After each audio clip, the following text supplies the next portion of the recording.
O conjunto, ele continua, né, das intervenções dos padres, que ouvi com atenção constante, pareceu um precioso poliedro, formado por muitas preocupações legítimas, questões honestas e sinceras. Então, o poliedro, né, essa figura geométrica, que tem muitas facetas, né? Então ele diz, olha, a gente escutou e a gente tem que ver a situação sob esses vários ângulos. Não é só branco e preto, né? Porque às vezes a nossa tentação, a nossa forma de ver a realidade é sempre branco e preto. Só existe ou é bom ou é ruim. Aí o Papa vai dizer, não, tem muitas facetas, a gente tem que tentar ler todas as facetas. Por isso, considerei oportuno redigir esta exortação para que ela recolha as contribuições dos dois sínodos recentes sobre a família, acrescentando outras considerações que possam orientar a reflexão, o diálogo, a praxis pastoral e, simultaneamente, ofereçam coragem, estímulo e ajuda às famílias na sua doação e nas suas dificuldades. Ele vai, vocês vão perceber que a base dele é a discussão das duas sessões sinodais, mas quando ele diz assim, acrescentando outras considerações, nós vamos ver que o texto tem a cara dele. Mais do que ele olha, muito fiel ao que foi o consenso das sessões sinodais, mas ele traz algo novo que alguns autores, a gente vai falar sobre isso, consideram que esse documento ele tem uma força, uma potência muito grande. Vamos ver se a igreja vai saber recebê-lo e vai saber realmente fazer com que esse texto se torne vida na vida das comunidades e das pessoas. Então, o documento apoia-se nos dois documentos sinodais, que eu falei para vocês, das duas sessões, a Relatio Sínodo, né, a relatório do Sínodo 2014 e o relatório do Sínodo 2015. Então, muitas citações, ele cita o tempo todo esses dois relatórios. Mas ele também recolhe o aporte de conferências episcopais, coisa que nenhum Papa antes dele fez. Se vocês leem os documentos dos outros papas, eles se citam a eles mesmos. Né? O Papa Francisco, já em outros documentos, por exemplo, o Evangelho Gaudium faz isso, né? E depois também na Laudato Si, ele também faz isso. Ou seja, tem episcopais que se pronunciaram sobre certos temas. Então aqui ele recolheu aquele relatório. Então, por exemplo, ele cita textos do episcopado da Austrália, do Chile, da Colômbia, da Coreia, da Espanha, da Itália, do México, do Quênia e da Argentina. Ele cita também, olha que coisa interessante, cita autores não santos. Os outros papas citam Santo Agostinho, Santo Tomás, etc, etc.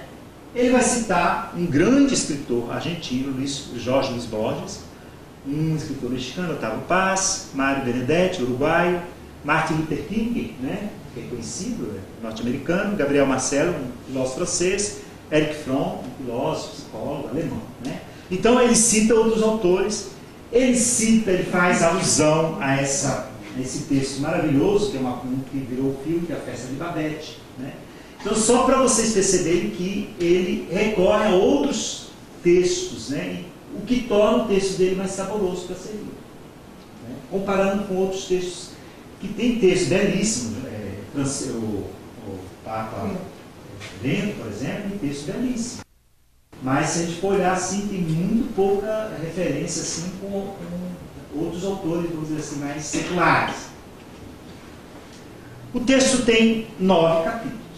Né? Então, o primeiro capítulo tem uma introdução, depois, o primeiro capítulo, a luz da palavra, então, uma leitura do que é a família, a luz da palavra de Deus.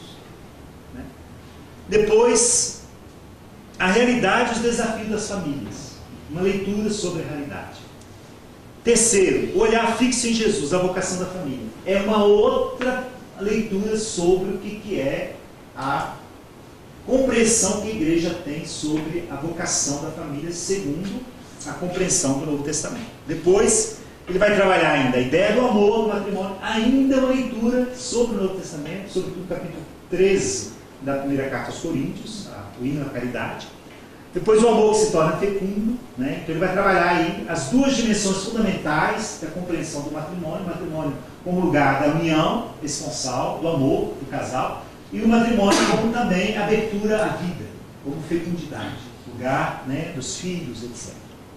Depois ele vai trabalhar no capítulo 6 as perspectivas pastorais, capítulo 7 a questão da educação dos filhos, capítulo 8 nessas 3 palavrinhas aí que são fundamentais para a gente entender as aberturas desse documento. Acompanhar, discernir e integrar a fragilidade. Eu acho que esse texto é um dos textos assim, chaves para a gente entender. E depois, espiritualidade conjugal e familiar. Aí eu vou fazer um breve parênteses para vocês. Muita gente ficou decepcionada, tanto com o sínodo quanto com esse documento do Papa. Por quê? Eles esperavam que o Papa fosse dizer, pode isso ou não pode isso. Pode os divorciados que se casaram de novo comungar. Todo mundo esperava que o Papa dissesse, pode ou não pode. E o Papa, ele vai aqui, nesse capítulo 8, apresentar um caminho, que é um caminho que vai supor essas 3 palavrinhas. Acompanhar, discernir, né, integrar, e um caminho que vai, digamos assim, supor o protagonismo das igrejas particulares. Ou seja, cada episcopado vai ter que se debruçar e tentar oferecer um caminho para acompanhar, discernir e integrar a fragilidade. O Papa diz, não, as realidades são muito diferentes. A família nos Estados Unidos, a família na Europa, é muito diferente da África, na Índia, do Brasil. Né? A Igreja Católica, a sua catolicidade não significa univocidade. Todo mundo tem que fazer igualzinho, todo mundo tem que rezar em latim como era até antes do Concílio Vaticano II. Não. Temos que escutar as várias vozes, né? Comungando na comunhão católica. A catolicidade significa justamente que a gente possa cantar com vozes diferentes e tentar formar uma grande harmonia, uma grande sinfonia. Né? É difícil, mas é essa a catolicidade. E não cantar todo mundo igualzinho. Depois, o último capítulo é espiritualidade conjugal e familiar. Então nós vamos apresentar brevemente, né, esses capítulos. Então uma introdução, apresentação, explicações necessárias feitas por ele, né, e vai apresentar a motivação da igreja e algumas explicações. Né. Ele vai dizer, essa exortação adquire um significado especial no contexto do ano jubilar da misericórdia. Em primeiro lugar, porque a vejo como uma proposta para as famílias cristãs que as estimule a apreciar os dons do matrimônio e da família e a manter um amor forte e cheio de valores como a generosidade, o compromisso, a fidelidade e a paciência. Em segundo lugar, porque se propõe encorajar todos a serem sinais de misericórdia e proximidade para a vida familiar, onde esta não se realize perfeitamente ou não se desenrole em paz e alegria. Preste atenção nas 2 últimas palavrinhas. Porque toda a perspectiva dele, vocês sabem que no ano passado, né, ele justamente, né, ele convocou esse ano da misericórdia. Né? Esse tema da misericórdia era muito caro para ele e ele coloca dentro desse documento toda essa perspectiva da misericórdia. Né? Como que a gente vai acompanhar, vamos dizer assim, essas famílias onde o amor previsto pela igreja, porque a igreja é uma ideia altíssima do que é o matrimônio, né? Onde isso não se realize perfeitamente, ou não se desenrola em paz e alegria, né? Que é toda a ideia da fragilidade que ele vai falar. Como a gente acompanha a fragilidade? Primeiro capítulo, né, a luz da palavra, colocando a palavra de Deus como luz para o matrimônio, o caminho de evangelização da família. Aí o que ele vai pegar? Nesse texto, ele vai pegar um salmo, né? É um salmo que normalmente é rezado nas cerimônias de casamento, né? Onde vai falar da esposa, dos filhos, como rebento de oliveira, né?